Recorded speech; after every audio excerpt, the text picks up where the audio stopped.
RFO પર firing મુદ્દે તપાસ ચાલુ છે। એસટી સેલના ડીવાયએસપીને આ તપાસ સોંપવામાં આવી છે।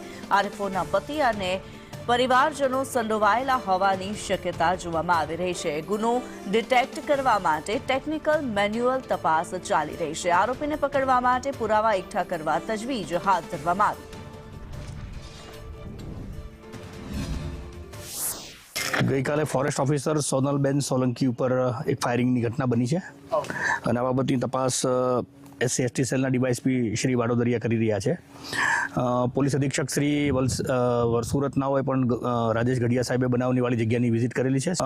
ફરિયાદની અંદર ભોગ બનનાર જે બેન છે એમના પતિ નિકુંજ ગોસ્વામી અને એમના પરિવારજનો આમાં સંડોવાયેલા હોવાની શક્યતાઓ દર્શાવવામાં આવી છે। એ બાબતે પણ પોલીસ તપાસ કરી રહી છે।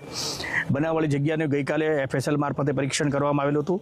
આજ રોજ પણ FSLના અધિકારી અને બેલેસ્ટિક સાયન્સ જે FSLનું એક ડિપાર્ટમેન્ટ છે એમના અધિકારીઓ અને ક્રાઇમ સીન મેનેજર દ્વારા ફરીથી ગાડીની તપાસ કરવામાં આવી છે। જે ગાડીની અંદર એ બેનની ઉપર ગોળી મારવામાં આવી છે અથવા વાગેલી છે।